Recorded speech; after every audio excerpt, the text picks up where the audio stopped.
Hi, well, hello everybody. It is Wednesday afternoon. Oh man, we need a minute to step away from it, don't we? Just multiple things going. Let's step away from it, talk some leather, laugh a little bit, have some fun. I look forward to this every week. I absolutely do. I start Wednesday morning going back through all the comments, pulling some good ones out, some good questions. Start working on getting a product of the week. If I were more organized, I'd write these down. So at some point I'm gonna start duplicating these, but they're good tools and good tricks and tips and themes and whatnot. So we'll just roll with it. But already very cool. We've got some great comments coming in. I hope everybody's having a good week and a good Wednesday. We're over the hump. Yay! Starting to get a little chilly here. It is. In fact, James, we got a comment from James here. All right, Bob Haney. Yeah, our clocks changed. That I love it in the fall because it's dark and you think it's like, oh man, it's got to be 9 o'clock, and you look up and it's 6:15. Well, in the spring, it's the reverse of that, but in the spring, it's the spring. So I don't care. I'm just happy for it to be spring. Is anybody else on this point? I love winter up to New Year's. After New Year's, it's just winter. I'm waiting. I'm just waiting for spring. It's that no holiday stretch, no long weekend stretch. It's cold. I'm over it by that point, and I'm just waiting for spring. But I love the holidays. I love fall. James, yeah, it got cold in our area, and I've got a kerosene heater here. It's a big, looks like a science experiment, but I've heated my shop with this thing. I don't want to heat it. I don't want to start it. I don't want to because that means we're on, right? And so I just put on more clothes. But yeah, you light the heater, we're on, and I'll turn it off sometime in March, I guess. Not really. I turn it off a lot, but anyway. So James, 84 degrees. I hope y'all are staying warm with that. But thank you nonetheless. It's good to hear from you, Carl. Carson City, Nevada. Hope you're doing well. Thomas, hello from Austria. It is an honor to have you here. Thank you very much for being here, everybody. I hope we have fun with this. I'm going to do my best. Let's see, Josh, Minnesota. Ben Cartwright grew up with that name. Come on. Yeah. I hope everybody's good. Let's see, Sherpert 2010, Northern California. Bob, always good to have you, man. Let's see. I know I just can't get the hang of this thing. I can't get the hang of this. Okay. All right, I'm back. We know this. Sorry. We know this. Um, let's see. Heston, November hit like a brick here in the north. We've been seeing that. No kidding. Got plenty of projects to last the cold months. You know what? That's right. I love to just in my shop in the evening, cold evening, a little frost on the windows, got the heater going, hot cup of coffee, got some good tunes going, working on a project. One of my favorite times. The only thing that makes that better is if my wife's down here and we're both working on projects. We're still kicking around Christmas gifts thus far. We're still trying to. We got some Christmas gifts for the big ones. The big ones. I'm tooling those, but we got to do some cleanup. We probably all do that. We make a lot of our gifts, but there's still some cleanup out there that's got to be done. In fact, I got a comment here. Do I do Black Fridays? I'm not sure if it's me or Weaver. Weaver, yes. In fact, we got some cool on Black Friday. I'm working. Hopefully, going to get a video together for that. But personally, no, I avoid Black Friday like the plague. I don't even think I leave my house. I do have. I can see into the future a little bit. So Black Friday, I see a sofa. I think I see a sofa and a remote. Don't hold me to that. It's kind of fuzzy. All right. So anyway, Jan Law, thinking about you. Hope you got a good job going. Susan, New Hampshire. I bet it's winter. It's probably already winter there. Let's see. Okay, Michael Carbone, new baby in the house. Congratulations. I hope absolutely healthy and happy, and you're going to go without some sleep, but you know what? It's absolutely worth it. Mauro Valdez, Portugal. I hope you're here this week. These are lags from last week because when I go through all these comments, I just want to talk to I want to take every comment and copy it over in my script and go through every one of them. But it's 47 pages. Yeah. Anyway, so I tend to cut it down a little bit. But again, I want to say hello to everybody. All right, Twisted Snakes 2020. I'm having trouble with the stitch groover. That's okay. That's That's our product of the week today. The stitch groover. Yeah, you're going, no, not really. I got a lot of good points on this. And when you sit down and think about it, no kidding, there's some good information. If you're new to leather, this is just one of the tools that you will use on almost every project. If you're seasoned, maybe I got a good tip or trick or something in there for you. Let's see. Ronald Nelson, American Dream Custom Leather, New York. Glad to have you with us. Christopher Gould, always. Let's see. Okay, Jeff Allen, I was talking about videos. Do you like the longer or shorter one? Because I've been stressing over this wood carrier. It's almost 40 minutes, I think. I even trimmed it a little bit. Yeah, now I think we're at 36. But anyway, I'm glad to hear that. I'm glad to hear the longer videos aren't an issue. We try to keep them around maybe 35 minutes, maybe as a max, give or take. And usually I can hit that. But sometimes, like with that one, I just went garage sale. Let's put in everything we know. Let's see. All right, Amanda Stevens. I put this one down. Minnesota. Amanda, I hope you're with us. Brand new to leather. I love the smell of it and want to make something. You're absolutely right. And I laugh because leather touches 4 of the 5 senses. And you think about, well, I don't know if that's right. Okay, so we obviously can feel it. And oh, yeah, pig suede. Oh, we can smell it. Absolutely. The colors. Absolutely beautiful, rich, gorgeous colors. The sound. Well, yeah, if you've ever heard of a saddle, a creak, a good saddle creak, oh, we can hear that and we know it's leather. That's exactly right. Okay, the 5th, taste. It doesn't taste very good. My dogs might disagree on that point. They're a big fan of the veg tans. But no, so we do touch at least. So we got 4 out of 5 going for us. All right, cool. Let's see a couple more.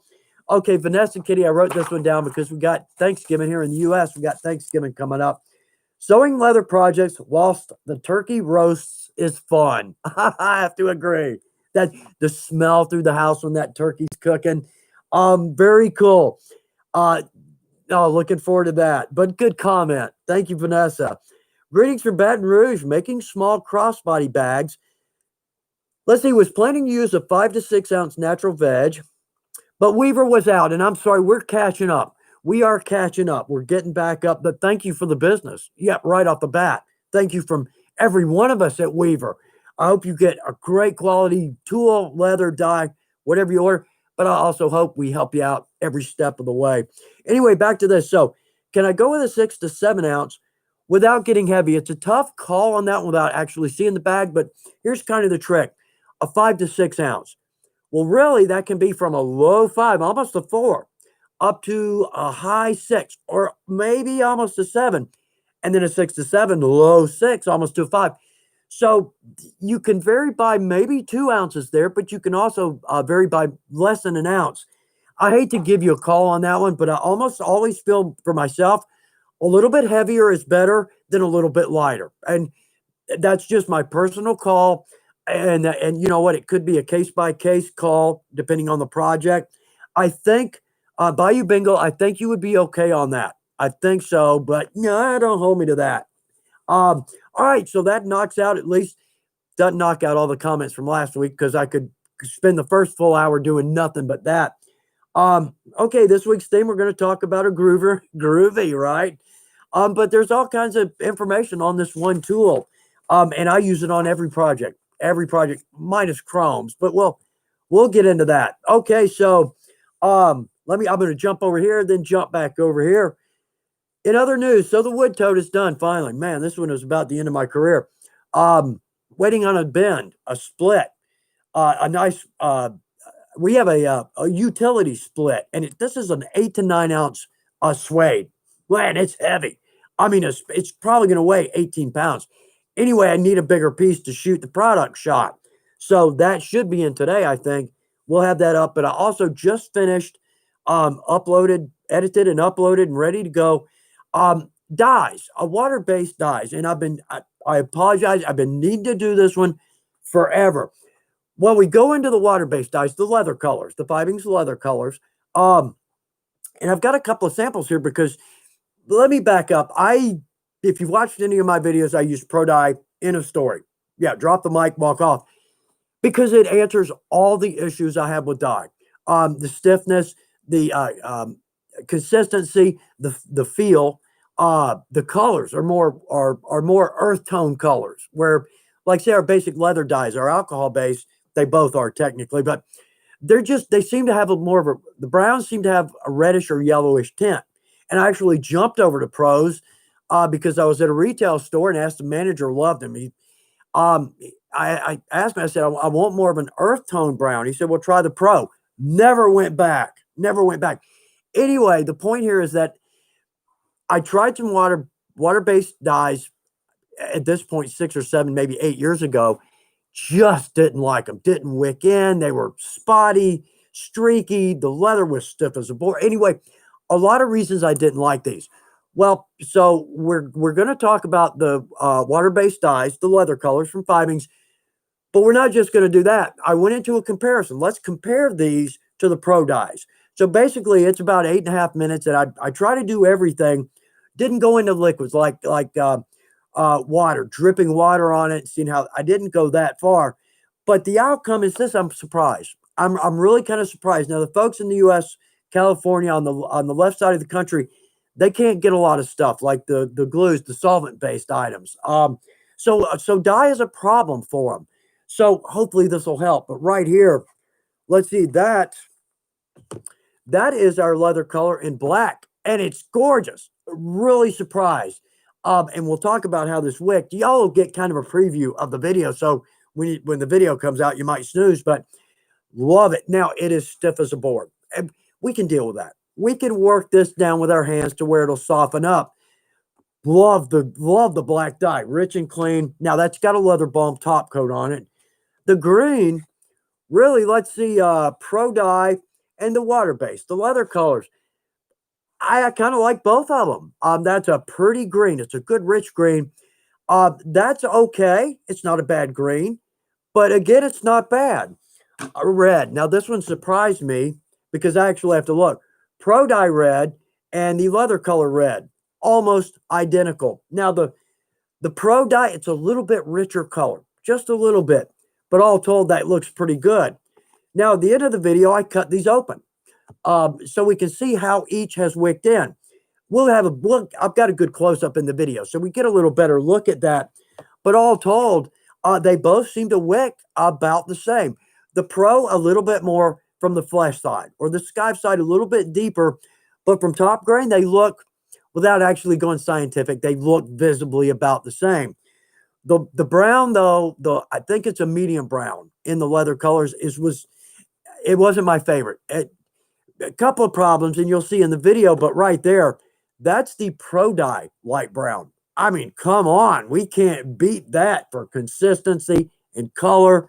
Oh, anyway, the point here is that I need to change my thinking on the water-based dyes. I kind of like them. Other than stiff, I really had no issue with them. Now, I dip dyed most everything.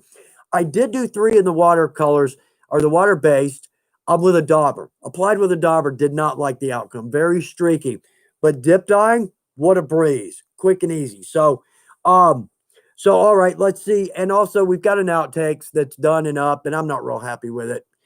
Mainly because it's more verbal mistakes than actual leather mistakes, which the problem is that I'm so set up when I shoot, when I actually start a shot, when I hit record. I practice it. I'm up to speed, so I don't make a lot of leather mistakes like I do in my shop. I make mistakes. Yeah, they're just not on camera. So it seems the point of the video is more that we all make mistakes.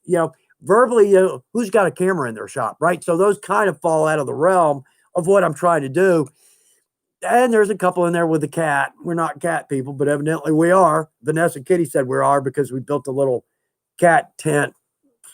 Anyway, that's up and done. And I might let that one go because it is fun. Let's have a laugh. It's our craft. Let's have fun with it. And that's one way to do it. So let's see another news. Also, okay, this has been a problem for years and years. Don't use a chrome on a holster or a sheath. We've heard that. Rule of thumb.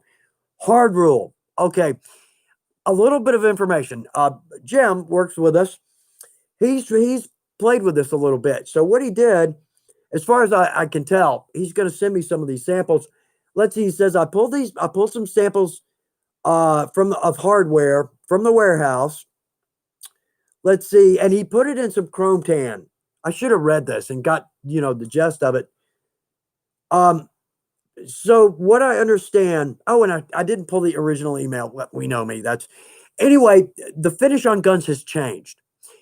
So therefore the chromes are not as much of a problem as they were in the past, or what I'm understanding is not a problem at all. Okay. I want to put a little side note in there, not little, big. Moisture is our problem. Moisture is the problem. So as long as our guns dry, our holsters dry, our environment's relatively dry, we should be safe with chromes as liners for holster and sheath. I'm still hesitant. But he makes some real good points here. But also on his experiment, okay, so he left these for an undetermined amount of time. I'll get this more up to speed because I want to talk more in depth about this. But evidently it looks like we don't really have an issue without the moisture. Okay, I kind of went off half-cocked on that one. And, well, all right, so last one, going to the Atlanta Renaissance Fair this weekend. I'll be there Saturday. Kind of a late thing. I haven't even looked at the website. Good friend said, hey, let's go. My best friend, in fact, said, hey, let's go.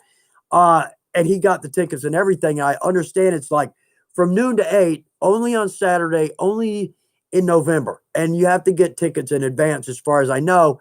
But it runs from noon to 8, so it's going to go into the dark.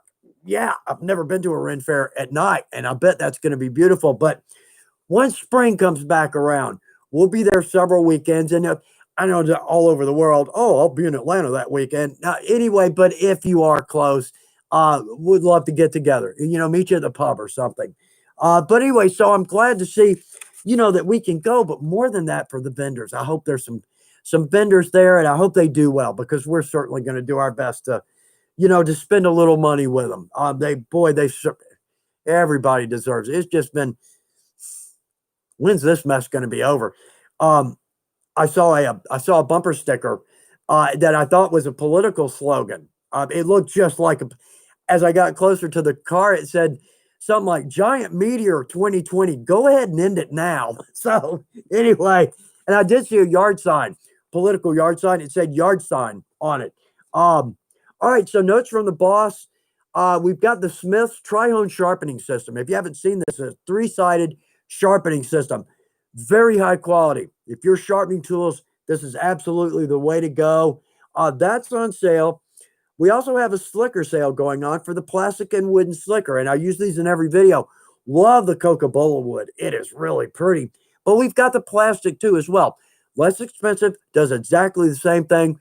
I tend to use that one in the videos because we're crafters. It's less expensive, but once in a while, the Coca-Cola works its way in because it's a beautiful tool.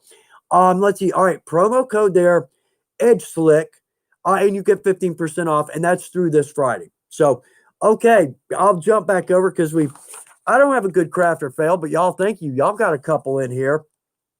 Good. Well, hate to laugh at your mistakes. I mean, if you laugh at our mistakes, we're fine. So, all right. So anyway, I better jump back over here because y'all, I've gotten way behind. Let's see. Stuart Holden, District, the Lake District, UK. Glad you're with us. Flashpoint Bravo. Glad to have you with us. I hope it's going to be a good time, and we'll talk about some fun stuff. I hope we already are. But let's see. James Madrano. Is there an easier way to remove a double cap rivet than a drill? No. No, the drill is the best way to go. And if you're unfamiliar with this, what I typically, and this is a breeze, see if I'll flip the, okay, let me back up because I'm starting to roll here, right? Let's take the rivet, and from the top side, just like we were setting it, let's give it a good pop. Make sure it's good and secure. Flip it over, and with an awl, with a good sharp point on the awl, I'm going to put that awl right on the center of that back cap plate, and I'm going to tap it so it actually forces the awl into the cap. Let's take that, put that on our drill press, or with a drill. I would say for a double cap, an eighth inch drill bit will do it, because what it'll do, it'll catch and it'll that's larger than the post, so it'll snap that post off. The outcome is that the back just literally falls off, and you can pull the face or the cap, the head out. So, okay, be careful though, because I'm so bad about this. When that back cap falls off, my tendency is just to take my thumb and push that rip. It's very sharp. It's very sharp and probably very hot. So take your awl and force the post and the cap out. The thing is you're not damaging the leather at all. You can't see any marks where you pull that out. You can go with some wire cutters and just kind of work it up. But we're going to ding the leather there. James, I'm sorry, I don't have a better idea for you on that one. But 1.2, you can drill out line 24 snaps the same way, but I'd go up to a 1/4 inch drill bit because that post is going to go up through and it's going to roll out. So we need to cut through that post. But if we go easy, that the female or the male piece will literally just fall off. In fact, 99% of the times they get stuck on my top drill bit and it just lifts right off the leather. Again, we won't damage the leather. So we can replace that snap. You'll never notice that a snap has been removed and been replaced. James, I wish I had a better answer for you. Let's see. Cape Town Peter, I hope you're doing all right. Let's see. Lane, I'm sorry, McCulloch. I think that's Lane. I hope that's right. L's and I's they're no help to me here. But nonetheless, glad you're here with us. It's good to hear from everybody. Sounds like everybody's having a good week. So good. That's what we want. Let's see. Clyde A. Drive. What's the best weight for molding a holder for a two-way radio? I like a 4 to 5 simply because of the molding ability.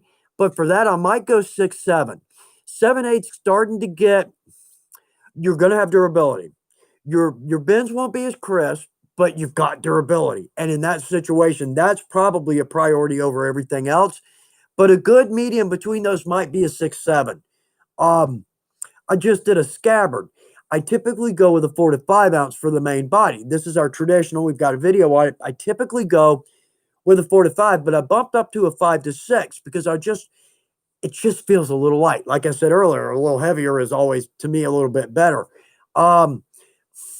My bends, I typically allot 1/2 inch for our bend. And it fit great. It's just the throat is a little wider than I would like. But I haven't it's for somebody, so it hasn't gone on the sword yet. I'm just worried that width-wise, it's going to be a good fit within 1/8 inch is what I like. But depth-wise or thickness-wise, this way, whatever that is, right? I'm hoping it's not a little too loose. But yes, I think you would be okay. I think you'd be okay there at 6 to 7 ounce. Let's see. Okay, Ashley V, I got a question about stamping. Is it better? Let's see, to dye your leather first and this. No, go water.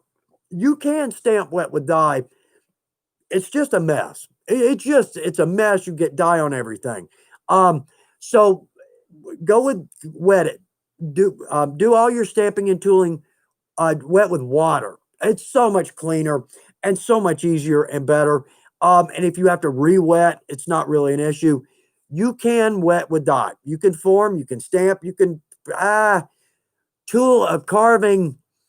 I don't think so because your swivel's going to cut through if your wick doesn't dye if your dye doesn't wick deep enough, then you're going to cut right through it. You know what? Cures all the problems. Dye a stamping tool before you dye. Cures all your issues. And it's cleaner. Yeah, much. The scabbards, you can absolutely wet mold these with dye. And I used to, when I was doing these production, I do 35 or 40 a week. Just cut the whole thing out. You cut out 24 hours of dry time if you go straight to dye to mold. But it's a mess. I mean, it's a mess. But once you're doing it, your mold, it's dyed, and the stick that I put it on to form it, it's a mess. But you save a full day in dry time, and it looks fine. It looks fine. So, if that rambling is of any help whatsoever, All right, so let's see. I'll jump back over here. I hate to take time away, to read the longer ones. It just feels wrong to me. Dead air. Let's see. Thomas Johnson, Austin, Texas. Hope you're, boy, that's a beautiful place. Spent some time out at Hamilton Pool, swimming, and oh man, it's a big waterfall. And anyway, the hill country of Texas is absolutely beautiful. Okay, yeah, Josh, James, you have to be careful with it, but I've used wire cutters to remove it. Yeah, we talked about that. Yeah, you just have to be a little bit careful there. Let's see. Okay, Douglas, hi Chuck. Got first weaver order today. Thank you for your business. I noodle leather. Excellent. Got purse kit. And thank you for videos as to construct. It's going to come out beautiful. I know it is. You're going to get hooked. Oh, absolutely.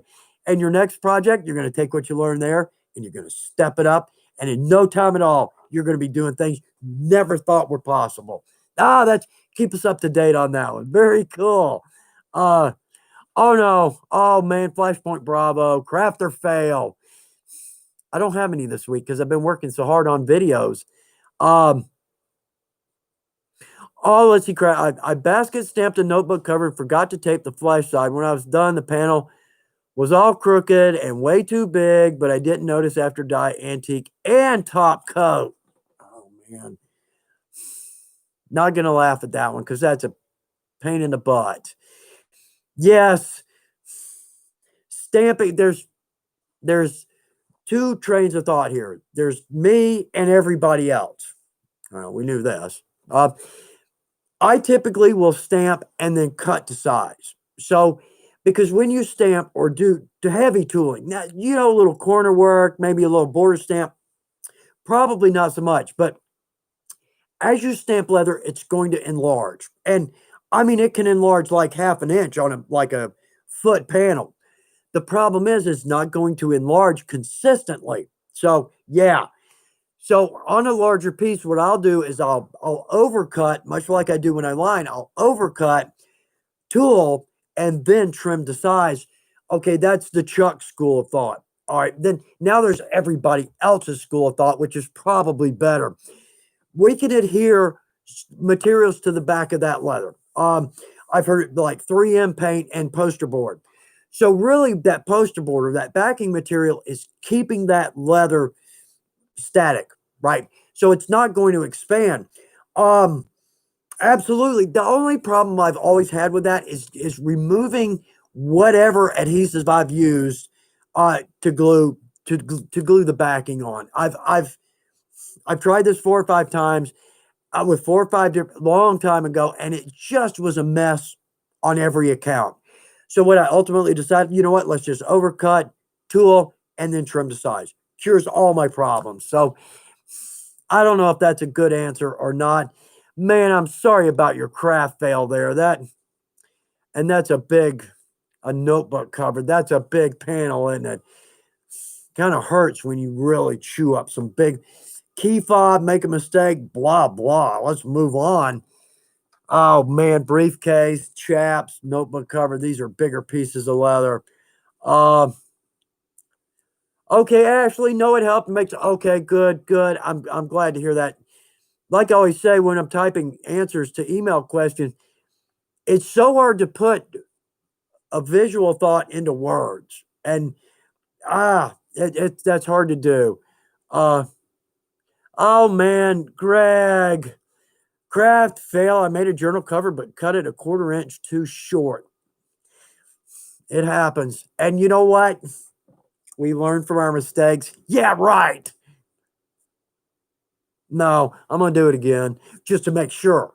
Yeah, I learned from that mistake. Let's see. Elderly Texan, let me see.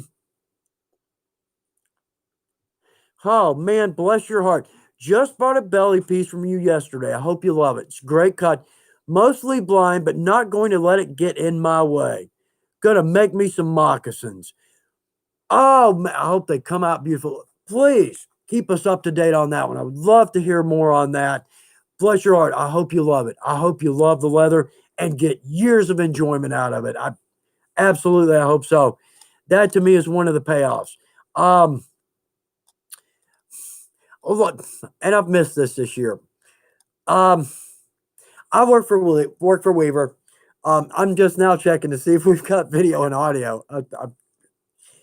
I get a paycheck. I work. I'm full time with Weaver, and the point I'm getting at here is when I see somebody at a show that says, "Chuck, I picked up leather trade. I'm loving it," or that we've always got something we're wearing, right? We always have a belt or a sheath or a bag, and to see the projects that people have made like new, and but they're surprised that they're able to do this.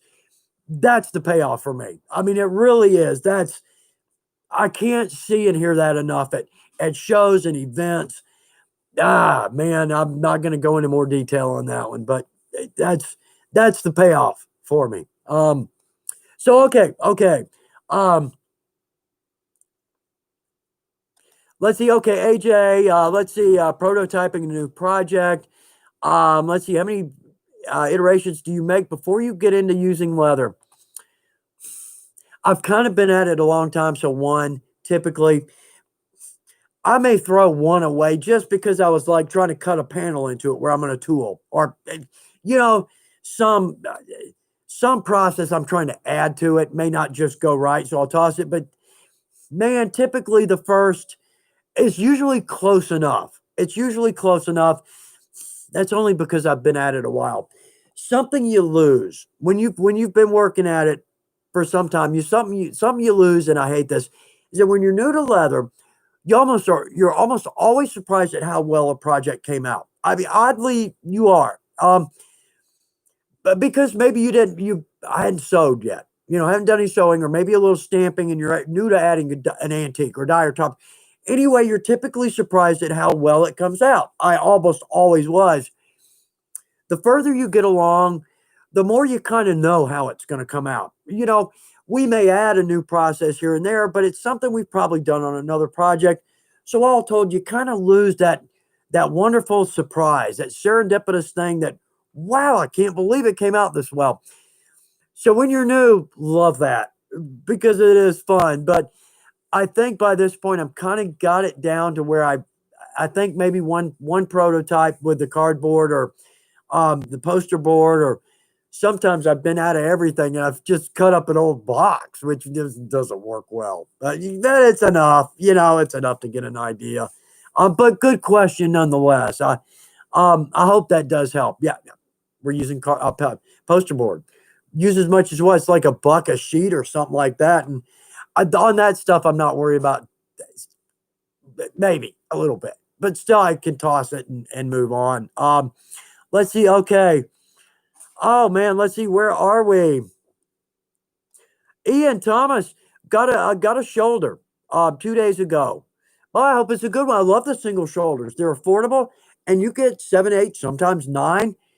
I know I'm gonna say 10 square feet. I got one that was like 10, maybe 10 and a half. It was huge. But then the boss is gonna say, don't tell everybody that they're always gonna get a 10-foot square. No. Okay, no. They're average about typically they're maybe 6 or 7 square feet, but they're good, clean square feet. It stamps, tools, dies, top coats, molds. It's great leather at a good price. It's a quality piece of leather. I love our single shoulders. Our bellies actually are pretty good. But once you kind of move away from being new at it, you tend to kind of leave the bellies behind. One good place for a belly, though, in a shop where you're kind of up to speed, is say maybe I don't keep a lot of 3 to 4 ounce, or maybe I don't keep a lot of 6 to 7 ounce. Maybe an obscure weight. Well, maybe I wouldn't say obscure, just a weight you don't commonly use, but you need a little once in a while. It's nice to keep a belly in the shop, and they're cheap. They're cheap and good quality. Oh man, we're getting the craft fails in here, y'all. All right, so Josh. Let's see, Josh, craft fail, overcut my lines while using the swivel knife to outline the area I was planning to stamp. Ruined 3 hours worth of work in 30 seconds and threw away $30 worth of leather. Man, again, Josh, golly, I wish I could make it better. And judging from this, it was, you couldn't pull it off. sometimes we can change the design. You know, I've done that. Maybe my swivel curves a little bit, try to get that line straight, and then maybe change the design enough to where I can beat that down with a backgrounder and a bevel. Sometimes there's a save, sometimes there's not. I'm sorry to hear that, man. I am. That we eventually can laugh at these.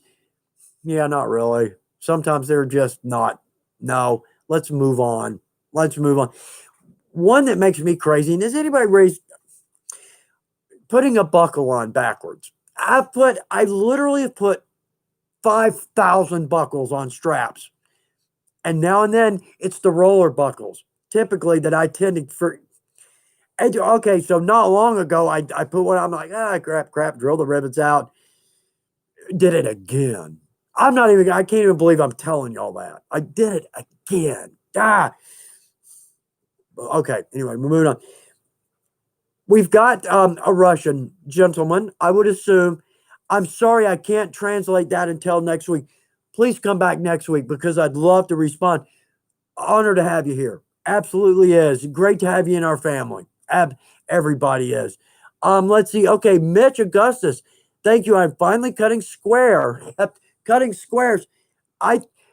It's funny. I always say cutting a square is harder than cutting a circle. And it really is. There's a bit of a trick to it. And a square is involved.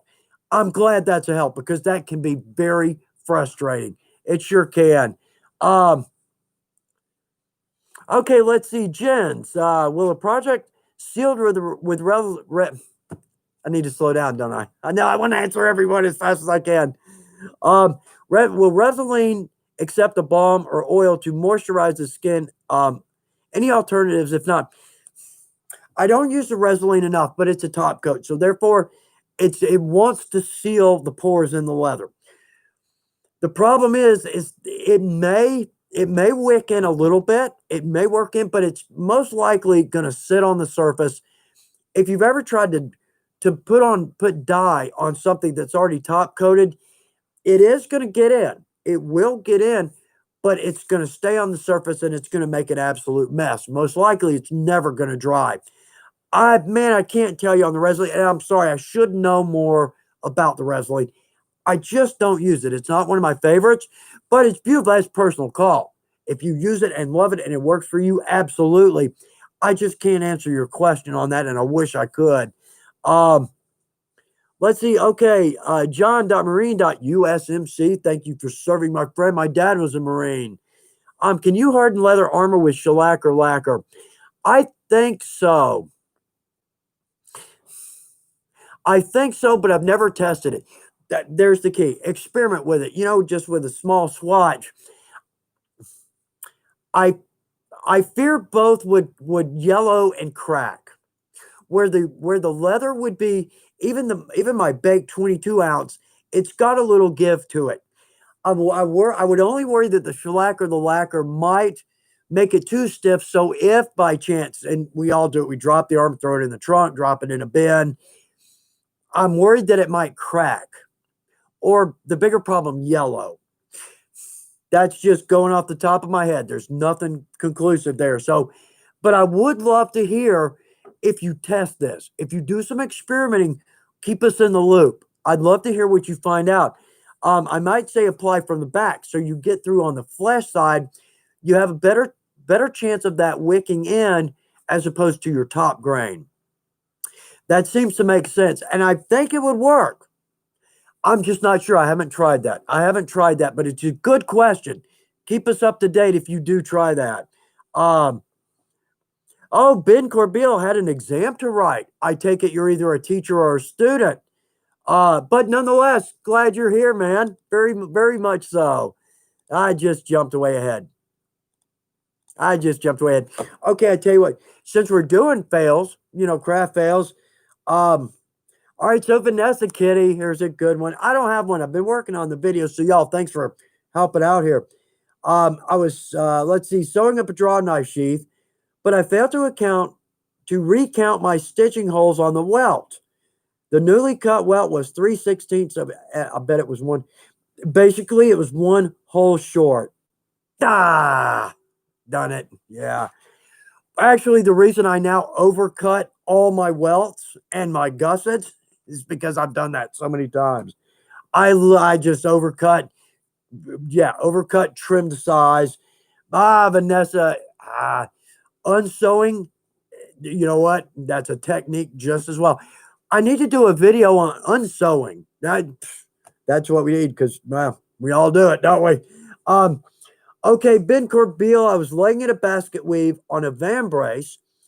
Oh, man, and stupidly, you use this word stupidly. I don't know. I disagree. But it's easy to do. Misaligned my stamp right in the middle. That was pretty stupid. LOL. You live and you learn. Man, it does. It's always that last step that you botch. I don't know why. It's the last stamp or the top coat or that last stitch or that last rivet. Everything else went perfect up to that point. Oh, okay. So anyway, all right. Anybody else got a good craft fail, please drop it in because we live and we learn from others' mistakes. Actually, that's a point. That's what I've been saying. Our craft for the new folks, it is what it is. We make mistakes. Everybody does. But I think a bigger point to that is that we learn from everybody else's mistakes. And you know what? If that saves us one mistake on a large project, wow, we just saved that much time. So whoever put that one up there, oh man, thank you. So everybody here, you won't hear it, but somebody out there is saying thank you for your tip or your trick or your comment or your question. So let's see. Ghazi Nasim, hello from Pakistan. Well, I'm a fan right back, man. Thank you so much. I follow your videos religiously, especially the comprehensive videos on dyes and finishes. Oh, I wish there was a weaver shop on that side of the world. Give us time. Maybe we can pull that off. But it's a pleasure to have you with us from Pakistan. Absolutely. Thank you. Friends all over the world. You just walked into a family. From everywhere. We're from everywhere. Welcome to Leather Crafters because we're a special bunch. I hate to say we with that because that sounds arrogant, doesn't it? Anyway. Let's see. Okay. I know I keep bumping up and back. Oh, Arthur Durham, I'm glad you're here. Made 3 belts years ago. One for me, one for each of my sons. I hope they're still going. Let's see. Okay, Jeremy Alexander. Thanks for pitching in there. Very, very much so. Thank you for pitching in there. Yeah, I don't have all the answers. But all of us combined, we can come up with some, can't we? Very cool. Let's see. Okay. Landraman. Hey, Chuck, been doing notebook covers, but I have a hard time determining how much extra leather I need beyond the measurement of the book for when the notebook is shut and stitching. Okay. Oh, I think for your spine bend, I think. Man, I don't have a rule of thumb, but I typically, don't hold me to this, maybe measure, maybe test. You can take just a little swatch that's like 3 inches long by 1 inch wide, bend it, and you'll get an exact measurement. I think I go 1 1/4 width. Don't hold me to that because I've forgotten so many things. The other day, making this scabbard, I had to look back at my scabbard video just to make sure I got the right equation. Half blade, 3/8 quarter. And I was about to do it wrong. I think that's right, but just test. Yeah, you can take a little piece of leather. In fact, if you want to, maybe mark 1 inch increments or maybe 5 centimeter increments, and then just bend it around, see what it's taking there. Then make sure to add on your stitch, like a quarter inch for your stitch, 1/8 inch from your journal cover or whatever, and then 1/8 inch to your edge from your stitch line. See if that helps. Or did I just confuse the whole thing? That sounds more like what may have happened. But experiment and see what happens, and get back to us too. If you come up with an equation that works for you, let us know. That'd be a big help to everybody. Journal covers and little, date book covers, very popular item. We can go all out, full tooled hand sewn, or we can simply do a pre-dyed, wrap that around, and you can even use just a long strap to tie that. Couple of creative ways to go on that as well. Um, okay, Dan O, Missouri, you are more than welcome. And it's comments just like that make my day. Dan O, thank you. Glad to have you with us. Glad to have everyone with us. What a blast. Um, let's see. Okay. Let's see. Jess or Jesse Dobner. Hi from Seattle. Hi right back to you, friend. Literally the other corner of the country. Let's see. Uh, okay, let's see. How do you consistently use an edge creaser around the tips of belts? Yeah, the English points are really tough. English points and round ends. A round end on a groover, particularly, go slow. That's the only way I can do it. I'm doing top speed down my edge, but I have to remember once I get to that bend, I gotta slow down. Gotta slow down. I don't know if that's a lot of help. Practice more than anything. I've just got it that down with the groover and the bevel to anticipate that curve or that English point bend and slow down. On the last video I did, I've grooved just right off the strap before we do an English point and a round end, and the point there being, a lot of us have trouble with that groove making a round end, especially like a 3/4 or 1 inch where it's small. The point there is if we run off the end, we punch that because a bad groove looks worse than no groove, right? If we don't see the groove, it's not even there. It's not even a thought. But a bad groove is it stands out like a sore thumb. Jess, I hope practice is probably going to be the best bet on that. Okay, here's one that's kind of out of left field. This may help. We have two wing dividers. One German made. Man, it's nice. It's big. It's expensive. It's heavy. And I love it. But we have a cheaper one. Yeah. It's the smaller black one. The point I'm going to make there, and I just learned this over time, is it's got the spring on the top and it's got the two bars coming down. What can happen is that can offset.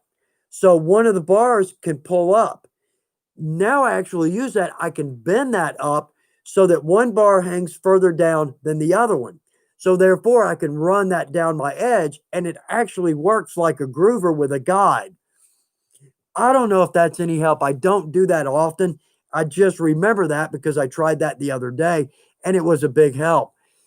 See, but the smaller wing divider that we sell, very inexpensive, and that thing will last for years. I use it in most of the videos. Let's see. Okay. Oh man, Hadley, Diego, very cool. I'm a fan right back. Yeah, very nice. It's good to hear. Good to hear. Yeah, James, ostrich scraps. I got my own problem there. I've got some cobra. No, not cobra. Python, tegu, ostrich. I got this little bag of scraps that has been on my shelf in my shop for 10 years. I don't. Obviously, I am no help to you, man. Small keychains, something, maybe wrist cuffs, things like that. Maybe if you can get 7 or 8 inches of good key fobs, man, when you start getting down to those small projects, I tend to start getting thin on options. Oh, Jess, man, no help whatsoever. Sometimes I'll tell a customer, call me anytime. I can be of no help whatsoever. So, 349. I haven't even gotten over to our groover yet. Okay, let me do that. All right, let me do that because, all right, so with a groover, what a groover does, the primary job of a groover is to cut a groove, literally cut through the top grain, to cut a groove down our edge so that when we drop in our chisel, the thread, when we drop in our chisel and we sew, the thread will actually sink down below the top grain. That reduces the risk of it snagging or catching on something. I tend to hammer down my stitch line once I'm done, so it kind of increases that impact. But a groover. So we've got a groover here. Now, if you're new to leather, first off, this groover is going to come with an arm on it. This is your guide arm. So this is actually going to run down the edge of your leather. And you'll see I'm kind of starting off simple here.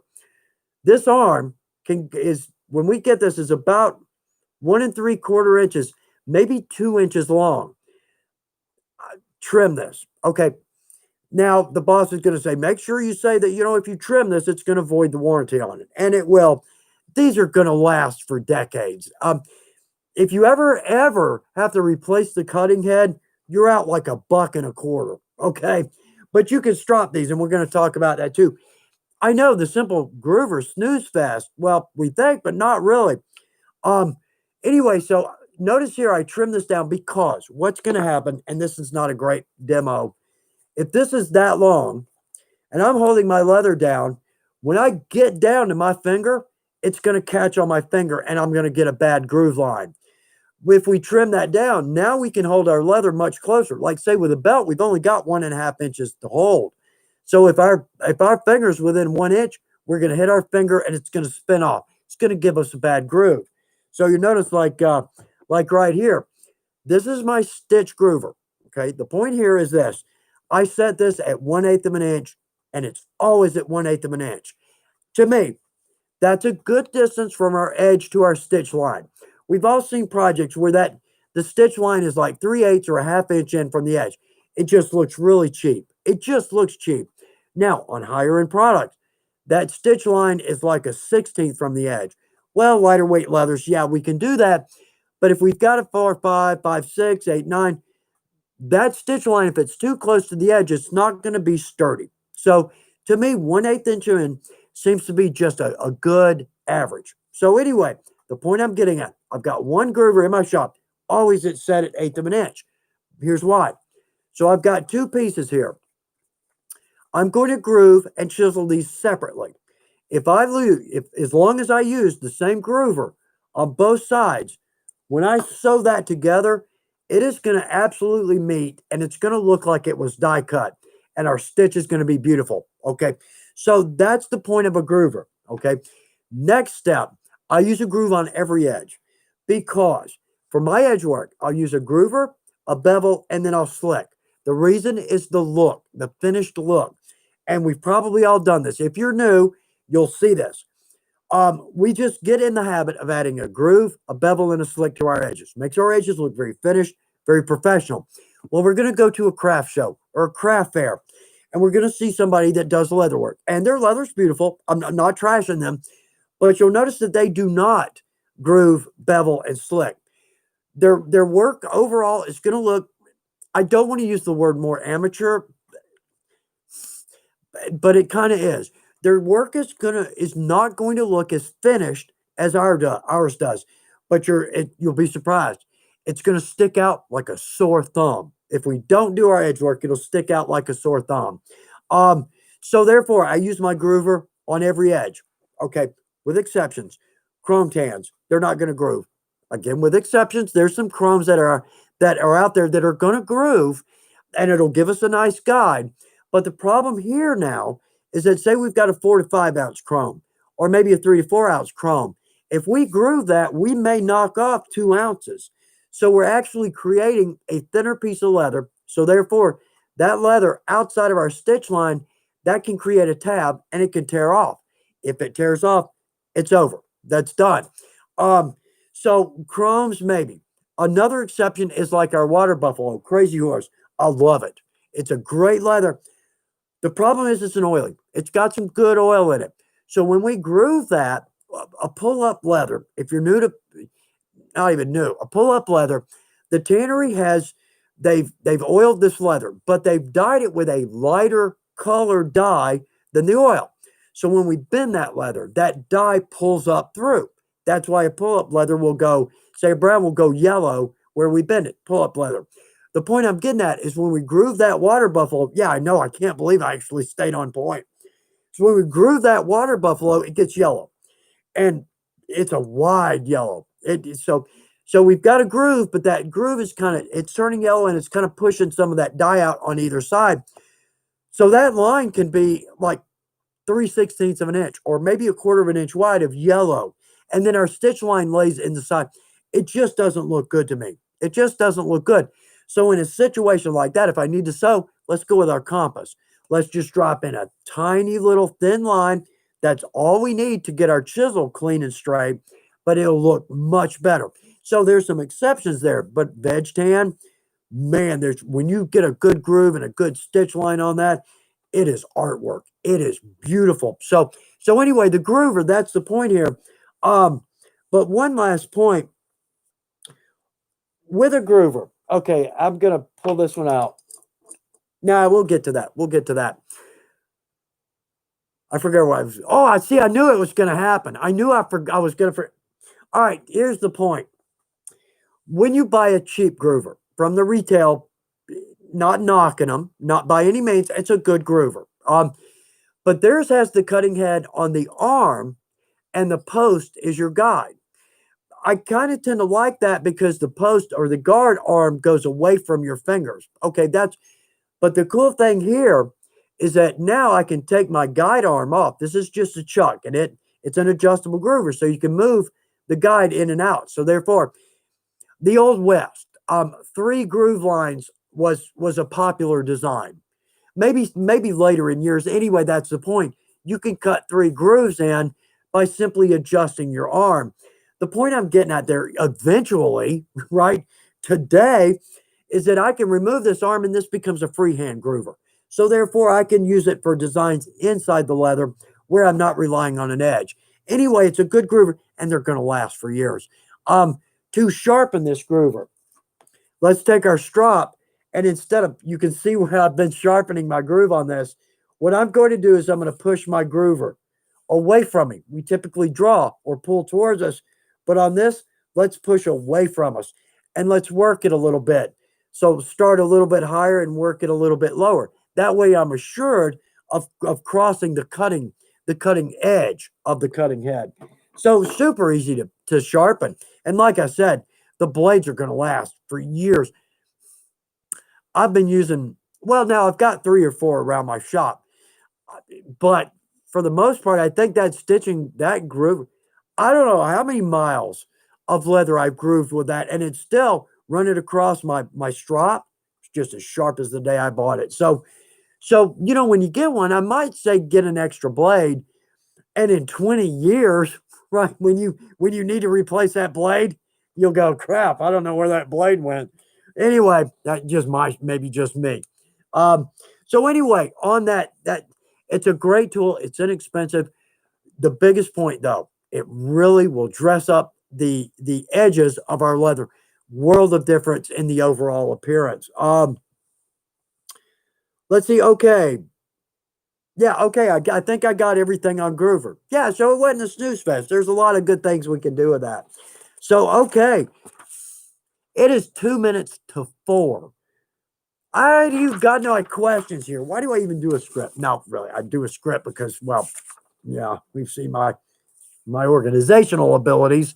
And no kidding, I would write down I can go back and look at these and say, okay, this was the product of the week. All right, on 11/3 or 11/4 we did. I'm not going to go to that much trouble. There's so many cool things at Weaver. I mean, I could go 2 years and never cover the same thing twice. If I do, y'all let me know. Let me know. I'll correct, that behavior must be corrected, Mr. Torrance, right? There's a little bit of a, reference there to what is probably one of our favorites. Okay. Christian Donahue, I've fallen behind here. Christian Donahue, I'm sorry, I get talking. That's, to me, the rudest thing is to mispronounce somebody's name. Best ounce for holsters and best way for clip for a holster. Line it. Definitely line your holster because that way your clip can sit in between your face leather and your liner leather. That's really the best way to go. It really is. So for me, I tend to like maybe a 7 to 8 ounce or an 8 to 9 ounce for the main body. It's going to give us some good body. and then a 2 to 3 ounce for a liner. So I'm not really blowing out my face weight, but I've got a good liner under there, and I've got a good liner that's going to be between the firearm and the face leather, between the firearm, the clip, and the face leather. That's the easiest way to do. And with your clips, drop in an oblong, your rivet hole. You know what? Drop that in. You can see exactly where that rivet hole is. We've got gorgeous clips, and they're easy to apply, and they're inexpensive. And boy, are they tight. Let's see. I think, you know what? I think that's one of the old clips, and it's not as, I was going to say, look how, anyway. So yeah, I might say go 7 to 8 ounce, 2 to 3 ounce. And again, this almost depends on the gun, you know, like a little 25, maybe a 6.7 and a 2.3 or 3.4 liner. That would be fine, or maybe a little bit less. Man, I'm you know, for your standard frame, I might say 7 to 8 with a 2 to 3. You know what? Start there. It'll be a great holster, but fine tune from there. Go with what you like. Personal preference. That's the biggest point. Michael Gates, good day right back to you, friends. Okay, Niall Taylor, my edge beveler leaves a mark on the leather. Is that me or no? I think, okay, this kind of segues into what I was going to talk about. Okay, yes and no. It is you and it isn't. Okay, I would lean my bevel a little bit out. So what I tend to tell folks, like, and let's start here on a groover, I'm going to butt this against the edge of my leather, and I'm going to come up about 45 degrees. Draw towards me. Easy enough. On a bevel, what I'm going to do is come up about 45 and then out about 45. So therefore, that's bringing the toe of that tool. It's going to lift that up off of our leather. Now, the reason I'm a little hesitant on this is because lightweights. If you've ever tried to edge bevel a 2 to 3 ounce, even with a number 0 bevel, it's almost impossible, because you've got to have tool on both sides of that edge, or there's no guide. So what you can do, because there's so many things to say here. If you're using just like right here, say this is a 2 to 3 ounce, I can lay this on top of another piece of leather. That's going to lift that up. I would clip it at least where I could maybe clip it out here, so therefore it doesn't slide. But now my 2 to 3 and maybe a 0 or a 1, I can bevel that, and my tool toe over here is hanging off the leather. It's not running across the table, which we've probably all experienced trying to bevel a lightweight veg or chrome. Yeah, chrome. Good luck with that. But anyway, see if that helps. Maybe pull this up and lean out a little bit. But experiment. Maybe if you've got some scraps, cut off maybe 3/4 inch straps, 4 or 5 of them. That way you have two sides to experiment on, and you're not chewing up a lot of good leather. You'll get the swing of these. Absolutely. This is the cheap one. And again, not knocking it. I used this one for 20 years. These are really bad about two things: leaving marks on the leather. But the biggest one, and I'm not kidding, so as we strop these, it's a flat edge across our bottom. So as we strop these points are getting sharp as a scalpel. And I'd like to say we can be careful. No, it's not going to happen. The problem is, and this has happened to me so many times and I cringe. Let's say we're using a much larger piece of leather, and I've got my hand on that leather. I'm beveling, and that bevel slips off. It's going right into that finger. Yeah, and it's sharp, and it is definitely going to make it's going to make 2 holes in your finger. Okay, I don't know why. Once you get a Band-Aid, yeah, you put that bevel, it's going to go right in that finger a second time. This finger. That has happened to me so many times. I cringe when I think about it. Over here, Master Tools, nope. In fact, right there, the end is actually rounded. I no longer even worry about that happening to me, but oh man, I've done that so many times. I don't even talk about it. Anyway, so quality, yes, you bump up your quality, you start to lose problems, but not knocking the company that makes those. I used those for years and years. Okay, so anyway, Niall, hopefully that helps. That's just my opinion. Yeah, So anyway, all right, let's see. All right, so at 4:04, we're gonna start wrapping this up. Um, but let me jump over here because I got a couple of questions here. Um, okay, how do I? All right, Jerry. So Jerry, and this is we've got a video on this, a leather element. But how do I calculate the exact amount of leather in a piece? Well, simply like say you've got a panel here, 4x4, that's 16 square inches. Take your square foot, 144 square inches, divide that by your price, or divide your price by 144. That's going to tell you how much is in a square inch. It's probably going to be about 4 cents a square inch, maybe, give or take. Okay, so that's easy enough. But when we've got odd shape patterns, we need to go into some geometry on those. Math, not my strong point. So I'm going to tread easy here. But this is an easy one. Okay. To determine circumference, because we've always got round pieces. To determine if we're thinking about just a circle, and we can work out from here, like if you've got half of a circle, you can actually calculate how much leather is in that half of the circle. So say we've got a belt, and all right, let's say we've got a 2-inch belt, and right at the end, we put a round end on that. Okay, let's take that 2-inch belt, multiply 2 inches by the length up to that round end. Okay, so there's the amount of leather we have. On our round end, let's think, I hope I'm not going off here, circumference. Okay, circumference times radius pi. Okay, all that is, say we've got 3 inches, say our radius is 3 inches. That's half of our circle. Okay, 6 inches diameter, 3-inch radius. Okay, circumference times radius pi, radius times radius. Then, oh, now I've got myself confused because I'm trying to think of volume. All right, it's radius squared times 3.14. There we go. Times circumference. Now, if we want to go volume, we have to add an additional number there. Go online. Yeah.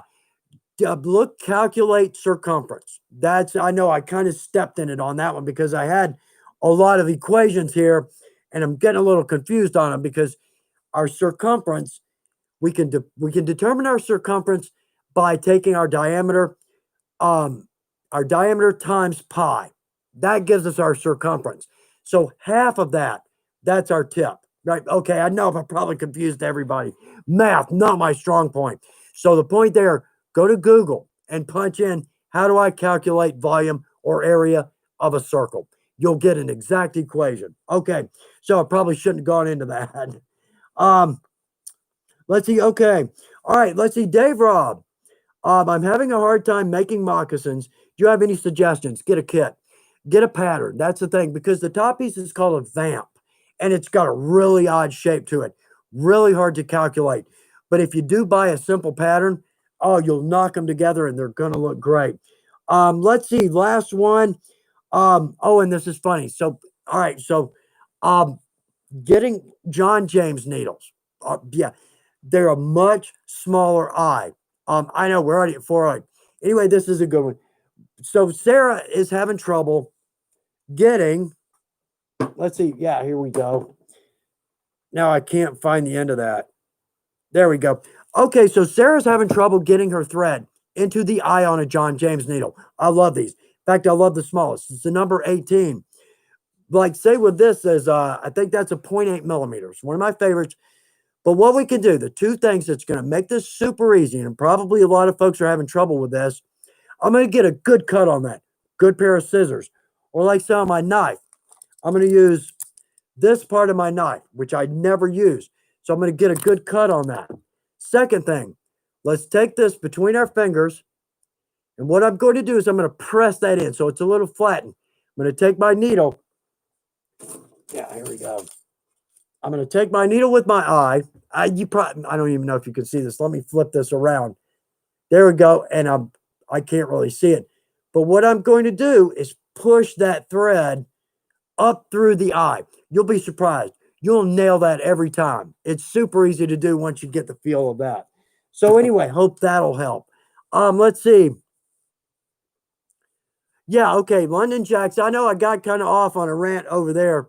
London Jacks, yeah, you've got to make an allowance for waste. Most waste is about 10%. I would say take the area of the leather you're using and then multiply or add 10%. So 1 times 1.1. I might even say maybe go 1, maybe just a little bit more, maybe 1.2, just so we know we're covering our scrap, because we can really produce some scrap. But the good thing is if we charge for that scrap and then we use it, yeah, it's a profit deal. That's exactly right. Okay, let's see. Chrissy R. Hi, could you do a video explaining different hardware? I would like to buy high-end, however, there are so many choices. Yes, you're exactly right. And I'm trying to immediately trying to go over, okay, how do we make a good video on this? Christy, let me think about that. Let me put some thought into that. So yeah, we're gonna start wrapping it up here. I know I say, at 4 o'clock, okay, but it's like leaving family. It's like leaving friends. You say goodbye and it takes another 20 minutes to get out, because you got to hug everybody and, say, okay, bye y'all. And, hopefully I'll see you. We'll talk to you in the near future. But too, and I want to say goodbye to everybody that says goodbye, but the comments just keep coming. Thank you. Thank you for that. Y'all drive this. Always worried, man, we're going to have enough to talk about. Yeah, it gets to 4 o'clock and I haven't even gone over my, what I'm supposed to talk about. But y'all, thank you for driving this. And thank you for helping out. I mean, it goes without saying, every time someone mentions a mistake, we all learn from that. Maybe. I won't. I'll make the mistake and then go, oh, yeah, it happens, but it's a part of it, y'all. So anyway, y'all, everybody, Chris, oh, Big Iron Fist, good to hear from you.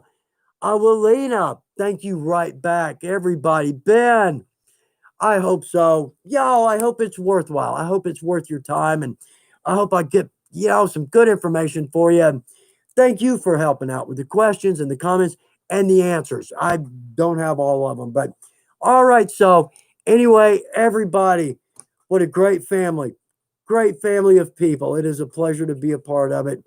Everybody all over the world, have a great second half to your week. We got to actually step away from it for a minute. Forgot all about it. So that's a plus all in itself. Hope everybody has some great projects. Hope you have very few craft fails. I'm going to keep my fingers crossed on that one. But y'all have a good afternoon, a good evening, a good Thursday, Friday, and a great weekend. Fall's here. Christmas is coming up. The holidays are coming up. Oh, man, I can't get by without watching the Charlie Brown. Charlie Brown Halloween literally it begins the season for me. The Great Pumpkin. It starts the whole thing. So got to see it. Is it a sincere pumpkin patch? So everybody have a great week, a great weekend. It's always a pleasure. I'm going to look forward to next week. I read every comment.